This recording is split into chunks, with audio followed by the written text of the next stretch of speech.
हमारे अगले मेहमान प्रदीप सोलंकी साहब अपना इजहार ख्याल करेंगे। या कार्यक्रमासाठी विचार मंचावर बसलेले आरपीआयचे प्रमुख प्रकाशजी जावळे, बामसेफच्या वतीनं आपली भूमिका मांडलेले माझे मित्र डॉक्टर प्रदेव कसाबजी, जानकर साहेबांची प्रतिमा उपस्थित इंजिनियरजी भोजने, या विचार मंचावर सर्व रथी महारथी, या संघटनेचे अध्यक्ष डॉक्टर जावेदजी, माझे मित्र खालिद भाई, उपस्थित सर्व संघटनेचे पदाधिकारी बांधवांनो, आणि आमच्या समाजामध्ये मुस्लिमाच्या बाबतीत असं चित्र निर्माण केलेलं आहे की या देशातला मुस्लिम म्हणजे अत्यंत कर्मठ आहे, अत्यंत क्रूर आहे आणि जास्त असला तर अतिरेकी. ही भूमिका आमच्या मराठ्यांच्या डोक्यामध्ये महाराष्ट्राच्या कानाकोपऱ्यामध्ये निर्माण केलेली आहे. खेड्यामध्ये प्रश्न विचारला गेला की मराठ्यांनो तुमचा नंबर 1 शत्रू कोण? आमचं मराठ्याचं पोरगं उभा राहतं म्हणतं मुसलमान. त्याला जर विचारलं बाबा तुझ्या गावात मुसलमानचे घरं किती, तो म्हणतो 5 ते 6. तुझ्या गावात मुसलमानाने किती जणांवर अन्याय केला हातवरी करा, एकाचाही हातवरी होत नाही. तुझ्या गावात मुसलमानाची दादागिरी नाही, तुझ्यावर एकानेही मुसलमानाने अन्याय केला नाही, तर तुझा नंबर 1 शत्रू मुसलमान कसं काय? ते मला काय माहित, लोक म्हणतात म्हणून मी म्हणतो. म्हणजे अशा प्रकारची भूमिका महाराष्ट्रामध्ये आणि अशा लोकांची टाळकी जागेवर आणण्याचं काम संभाजी ब्रिगेडच्या माध्यमातून मी महाराष्ट्रभर करतो.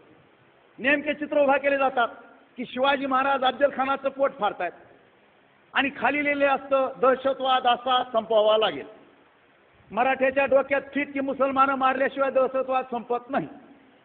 आम्ही मराठ्यांच्या पोराला समजावून सांगितलं शिवाजी महाराजांनी अफजल खानाचं पोट फाडलंय खरं आहे, पण अफजल खानाचं पोट फाडल्यानंतर त्यावेळेस कृष्णा भास्कर कुलकर्णी मारलेला तुम्हाला का कळत नाही, याच्यावर चर्चा का होत नाहीये?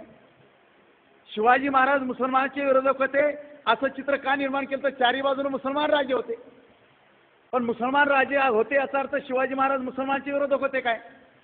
औरंगजेबाच्या सैन्यामध्ये हिंदू नव्हते काय? मिर्झा राजे काय मुसलमान होता काय? औरंगजेबाने आपले 4 भाऊ मारून टाकले ते काय हिंदू होते काय?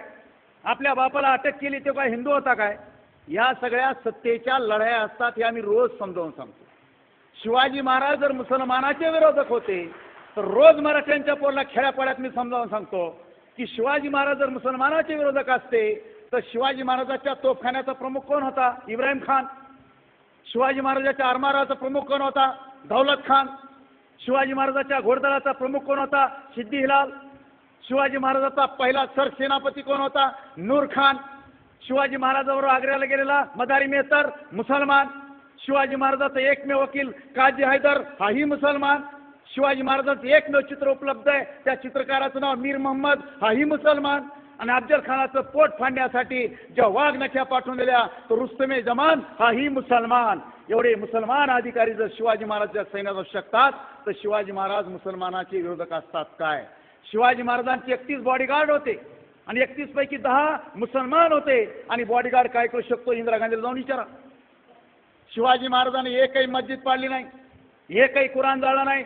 मग शिवाजी महाराजांचा वापर मुसलमानावर हल्ले करताना का केला जातो याचा गांभीर्याने या देशामध्ये विचार झाला पाहिजे. अरे रायगड किल्ला राजधानी बांधल्यानंतर शिवाजी महाराजांच्या जगदीश्वराचं मंदिर उभारलं. मंत्र्याला विचारलं जगदीश्वराचं मंदिर उभारलं, माझ्या मुसलमान सैनिकांसाठी मस्जिद कुठे आहे?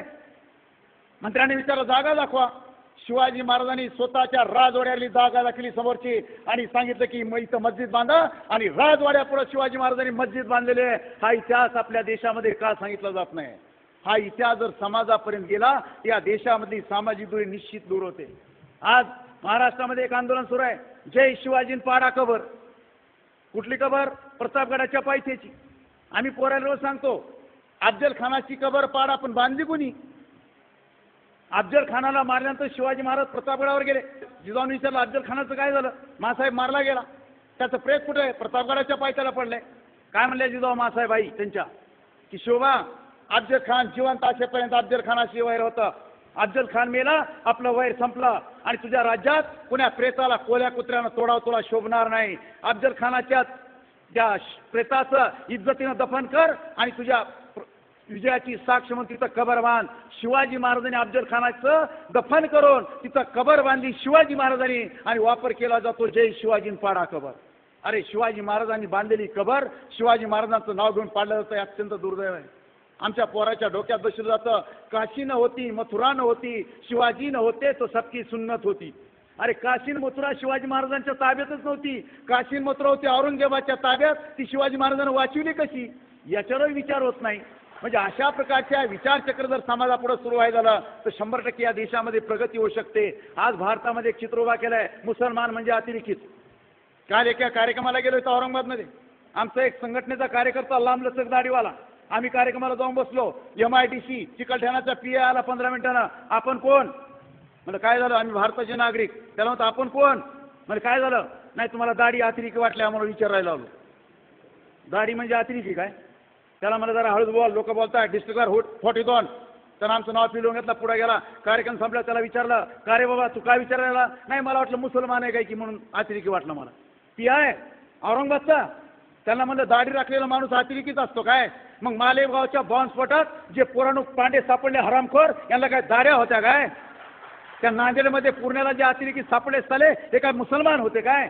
इंदिरा गांधीला कोण्या मुसलमानानं मारलं काय? महात्मा गांधीला मुसलमानानं मारलं काय? राजीव गांधीला मुसलमानानं मारलं काय? काय चाललंय काय? अरे या अतिरेक्यांना धर्म नसते आणि जातही नसते. त्यांच्या बंदुकीला कोणत्याही गोळीला रंग नसतो. मात्र त्या गोळीतून निघालेलं रक्त माणूस मरल्यानंतर फक्त लालच असतं. ही साधी गोष्ट समाजाला कळली पाहिजे. आज पाकिस्तानमध्ये धार्मिक दंगली होत आहेत, तिथं बॉम्बस्फोट होत आहेत. हे काय हिंदू करतात का इथे जाऊन? आणि पुन्हा आम्हाला SMS येतात, हर मुसलमान अतिरेकी नहीं होता लेकिन पकड़ा गया हर मुसलमान अतिरेकी क्यों होता है. म्हणजे या देशामध्ये अशा प्रकारची प्रचार यंत्रणा राबविली जाते. या देशातला प्रत्येक मुसलमान अतिरेकी आहे. संभाजी ब्रिगेडच्या माध्यमातून आम्ही रोज सांगतो की जे अतिरेकी मुसलमान असतील त्यांना भर चौकात ठेचून मारा. पण या देशावर प्रेम करणारा सर्वसामान्य मुसलमान, याचा त्या अतिरेक्याशी काय संबंध? आणि जो भारतातला मुसलमान रोज 5 वेळेस नमाज पडताना अगोदर या भारताच्या मातेवर माथा टेकतो आणि मग अल्लाचं नाव घेतो, तो मुसलमान देशाचा गद्दार होऊ शकतो काय? हा प्रश्न आम्ही विचारला. आणि मुसलमानाच्या एवढ्या बदनाम्या करू नये.